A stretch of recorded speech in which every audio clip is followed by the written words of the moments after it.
Hi, this is Dinesh Gangasani. Welcome to my channel. Think about this.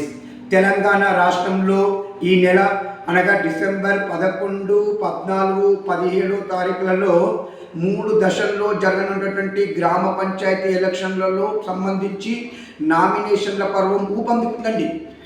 గ్రామ స్థాయిలో జరిగే ఈ ఎలక్షన్లో కావచ్చు, ఇండియాలో జరిగే ఏ ఎలక్షన్ అయినండి 18 ఇయర్స్ నిన్నటువంటి ఏ అభ్యర్థి అయినా నిలబడే హక్కు మనకు రాజ్యాంగం కల్పించింది. కానీ ఇక్కడ కాంగ్రెస్ ప్రభుత్వం అధికారంలో ఉన్నటువంటి తెలంగాణ రాష్ట్రంలో ఎవరైతే బీఆర్ఎస్ మద్దతుదారులు నిలబడుతున్నారో అక్కడక్కడ బీఆర్ఎస్ మద్దతుదారులను బెదిరింపు ధోరణులకు దిగుతున్నట్టుగా వార్తలు అందుతున్నాయండి. మరి ఇలా ప్రతిపక్షాలను బెదిరించే ధోరణి మంచిది కాదని చెప్పేసి నేను కాంగ్రెస్ ప్రభుత్వాన్ని హెచ్చరిస్తున్నాను.